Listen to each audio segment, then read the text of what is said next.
ചേട്ടാ, കഴിഞ്ഞ ദിവസം ആലപ്പുഴ ഓമനപ്പുഴയിലൊരു കൊലപാതകം നടന്നു. പിതാവും അമ്മയും ചേർന്ന് മകളെ അമ്മ കൈ പിടിച്ചു വെച്ചു, പിതാവ് ശ്വാസം മുട്ടിച്ച് മകളെ കൊന്നു, ഏഞ്ചൽ ജോസ്. അപ്പോൾ ആ കാര്യത്തിൽ ആ ഒരു കേസിൽ പുതിയ വഴിത്തിരിവുണ്ടായിരിക്കുന്നു. മകൾ ദൈവവിശ്വാസത്തിനെതിരായതൊക്കെ ഈ കൊലപാതകത്തിന് കാരണമായി എന്നാണ് പുറത്തു വരുന്ന സൂചനകൾ. എന്തൊക്കെയാണ് ഈ കേസിലെ പുതിയ വിവരങ്ങൾ? ഏറ്റവും പുതുതായിട്ട് വരുന്ന വിവരം, ഇവർക്കിടെ അതായത് ഏഞ്ചൽ ജാസ്മിൻ്റെ നേരത്തെ എല്ലാവരും പറഞ്ഞിരുന്നത് പോലെ രാത്രികാലങ്ങളിലെ സഞ്ചാരം മാത്രമല്ല. നേരത്തെ എല്ലാവരും പറഞ്ഞിരുന്നു, എല്ലാ മാധ്യമങ്ങളും നമ്മളടക്കം പറഞ്ഞു, പോലീസ് പറഞ്ഞ പ്രകാരമാണ് നമ്മൾ സംസാരിച്ചത്. ഈ ഏഞ്ചൽ ജാസ്മിൻ്റെ രാത്രിയിലുള്ള സഞ്ചാരം അതാണ് പ്രധാന കാരണം. അതിപ്പോഴും അത് തന്നെയാണ് പ്രധാനപ്പെട്ട കാരണം. പക്ഷേ ഇവർ തമ്മിലുള്ള ഈ പ്രശ്നങ്ങളൊക്കെ തുടരാനുള്ള ഒരു കാരണമായിട്ടുള്ളത് ഈ ഏഞ്ചൽ ജാസ്മിന് ദൈവവിശ്വാസം ഇല്ല എന്നുള്ളതാണ്. ദൈവവിശ്വാസമില്ലാത്ത ഈ ഏഞ്ചൽ ജാസ്മിൻ ഇവരുടെ ദിവസവുമുള്ള ഈ പറയുന്ന പോലെ പള്ളിയിലേക്കുള്ള യാത്ര, അതുപോലെ തന്നെ ഏഞ്ചലിനെ അവിടേക്ക് കൊണ്ടുപോകാൻ നിർബന്ധിക്കുന്നത്, ഇതിനൊക്കെ എതിരായിരുന്നു എന്നുള്ളതാണ് ഇപ്പോൾ ഏറ്റവും അവസാനം വരുന്ന കാര്യം. അതായത് ഇവരുടെ പ്രശ്നങ്ങളുടെയൊക്കെ ഒരു മൂല കാരണം തുടങ്ങുന്നത് അതിൽ നിന്നാണ്.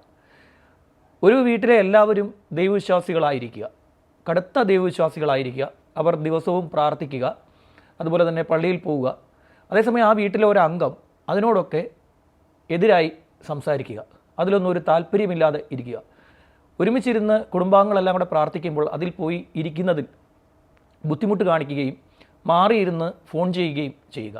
ഇതൊക്കെ ആ കുടുംബത്തിന് ഉള്ളിൽ അസ്വാരസ്യമുണ്ടാക്കി എന്നുള്ളതാണ് ഏറ്റവും അവസാനം വരുന്ന വിവരം. ഈ കുട്ടി മരിക്കുന്നതിന് മുമ്പ് അവിടുത്തെ ഒരു ഭിത്തിയിൽ ഒരു കാര്യം എഴുതി വച്ചിരുന്നു. മോക്ഷ എന്നാണ് അതിൻ്റെ ആദ്യത്തെ വാക്ക്. Freedom from birth and death, salvation എന്നാണ് എഴുതി വച്ചിരിക്കുന്നത്. ജനനത്തിൽ നിന്നും മരണത്തിലും പുനർജന്മത്തിൽ നിന്നുള്ള മോചനം, ആത്യന്തികമായ മോചനം എന്ന രീതിയിലാണ് അത് രേഖപ്പെടുത്തിയിരിക്കുന്നത്. ഇതിപ്പോൾ ഒട്ടനവധി പേർ അതിൻ്റെ ഫോട്ടോ എടുത്ത് സ്റ്റാറ്റസ് ആക്കുന്നുണ്ട്. നേരത്തെ തന്നെ പോലീസ് അത് റൗണ്ട് ചെയ്ത് പോലീസ് അത് റെക്കോർഡ് ചെയ്ത ഒരു സാധനം വീഡിയോയിൽ റെക്കോർഡ് ചെയ്തിരുന്നു അവരത്. അപ്പോൾ അതിലൊരു ദുർമന്ത്രവാദത്തിൻ്റെ ഭാഗമാണെന്നൊക്കെ രീതിയിലാണ് പറയുന്നത്. പക്ഷേ അത് ദുർമന്ത്രവാദമൊന്നുമല്ല. ഇത് എന്താ പറയുക, ഒരു ചിലർ, അതായത് ബന്ധിക്കപ്പെട്ട് കിടക്കുന്നവർ, ഭൂമിയിലെ എന്തിനോടെങ്കിലും ബന്ധിക്കപ്പെട്ട് കിടക്കുന്നവർ അതിൽ നിന്നും മോചനം ആഗ്രഹിക്കുന്നു. അതാണ് അതിൻ്റെ ഒരു ബേസ്. നമ്മളൊരു ബന്ധനത്തിലാണ് എന്ന് ഒരു ചിന്ത വരിക. നമ്മളൊരു സൈക്കോളജിസ്റ്റിനോടൊക്കെ സംസാരിക്കുകയാണെങ്കിൽ അവരിതിനെക്കുറിച്ച് പറഞ്ഞു തരും. അങ്ങനെയുള്ള ഇങ്ങനെ ബന്ധിക്കപ്പെട്ട് കിടക്കുന്നു, മനസ്സിലൊരു ചിന്തയുണ്ടാകുന്നു, എന്തെങ്കിലുമൊക്കെ സാധനങ്ങൾ എന്നെ ബന്ധനത്തിലാക്കുന്നു, എനിക്കതിൽ നിന്ന് മോചനം വേണമെന്ന് ആഗ്രഹിക്കുന്നവർ എന്തെങ്കിലുമൊക്കെ എഴുതി കൂട്ടും ഇതിനെക്കുറിച്ചൊക്കെ. അവർക്ക് ആ ബന്ധനത്തിൽ നിന്നും മോചനം നേടാൻ ഫിസിക്കലി പറ്റുന്നില്ല, പക്ഷേ അത് ശ്രമിക്കും ഞാൻ എന്നുള്ളൊരു ചിന്ത.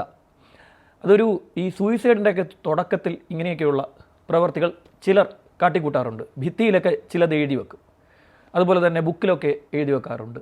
ഇങ്ങനെ ഈ ഒരു സ്ട്രെസ്സ്, ഡിപ്രഷൻ, ഈ ഒരു സ്റ്റേജിലൊക്കെ എത്തുന്നവർ കാണിക്കുന്ന ഒരു പ്രവൃത്തിയാണ്. അപ്പോൾ അതിനെ ദുർമന്ത്രവാദത്തോടൊക്കെ ചിലർ കൂട്ടിക്കെട്ടുന്നുണ്ട്. അതൊരു പക്ഷേ റേറ്റിങ്ങിന് വേണ്ടി, അതെ, അങ്ങനെ ചെയ്യുന്നതായിരിക്കാം. അവർക്കും അറിയാം മാർക്കറ്റും ഉണ്ടായിരുന്നു, അങ്ങനത്തിലുള്ള വാർത്തകൾക്ക് മാർക്കറ്റുണ്ട്. ഇപ്പോൾ ഏഞ്ചൽ ജാസ്മിൻ ഒരു ദുർമന്ത്രവാദത്തിൻ്റെ ഭാഗമായിരുന്നു, ആഭിചാരങ്ങളുടെ ഭാഗമായിരുന്നു, സാത്താൻ സേവ ചെയ്യുമായിരുന്നു എന്നൊക്കെയുള്ള വാർത്തകൾ ധാരാളം വായിച്ച ഒരു കേരളത്തിലെ തന്നെ ഒരു മുൻനിര മാധ്യമത്തിലെ ക്ലിക്ക് ബൈറ്റ് അങ്ങനെയാണ്.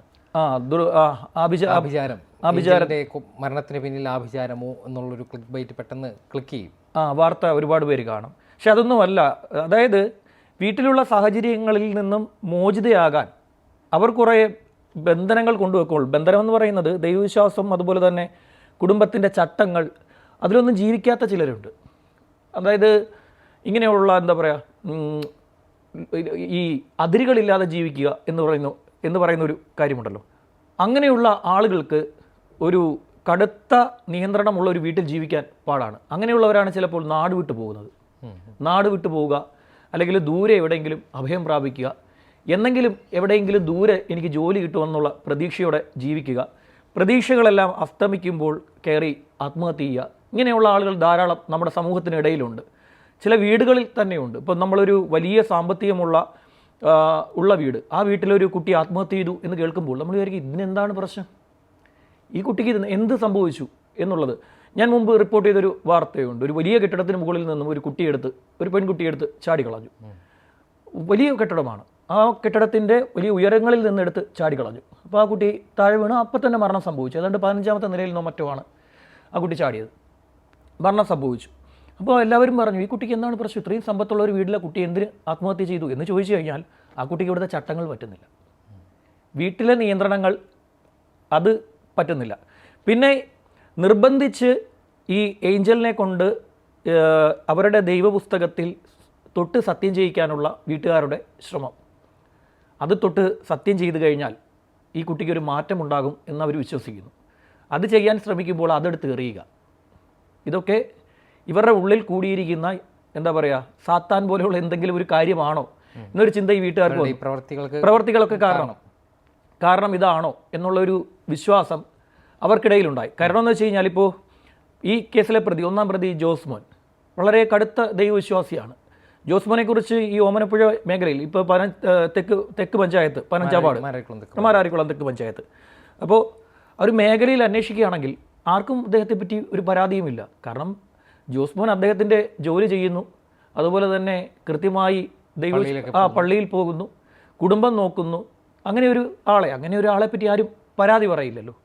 അതുപോലെ തന്നെ രണ്ടാമത്തെ പ്രതി ജെസി, ജോസ്മോൻ്റെ ഭാര്യ, അവരെപ്പറ്റി യാതൊരു പരാതിയുമില്ല, ആരുമായിട്ടും ഒരു വഴക്കില്ല, അയൽവാസികളോടൊക്കെ സ്നേഹത്തോടെ പെരുമാറുന്നു, കാണുമ്പോൾ ചിരിക്കുന്നു, സംസാരിക്കുന്നു, പള്ളിയിൽ പോകുമ്പോൾ അവിടുത്തെ സ്ത്രീ ജനങ്ങളുമായിട്ട് അടുത്ത് ഇടപഴകുന്നു.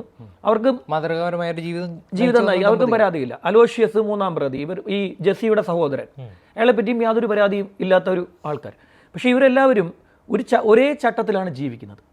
ആ ചട്ടത്തിന് വിരുദ്ധമായി ജീവിക്കുന്ന ഒരാൾ വരുമ്പോൾ അവിടെ ഉണ്ടാകുന്ന പ്രശ്നമാണ്, അസ്വാരസ്യമാണ് ഇതിന് ദുർമന്ത്രവാദമോ അങ്ങനെയുള്ള കാര്യങ്ങളോ ഒന്നുമല്ല.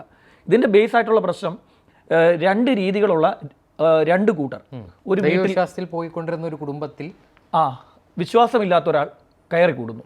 ആ വിശ്വാസമില്ലാത്ത ഒരാൾ അവിടെ വലിയ പ്രശ്നങ്ങൾ ഉണ്ടാക്കുന്നു. അവിടെ ഉണ്ടായിരിക്കുന്ന മർദ്ദനങ്ങൾക്കും അടിപിടിക്കും ഒക്കെയുള്ള കാരണങ്ങൾ ഇതാണ്.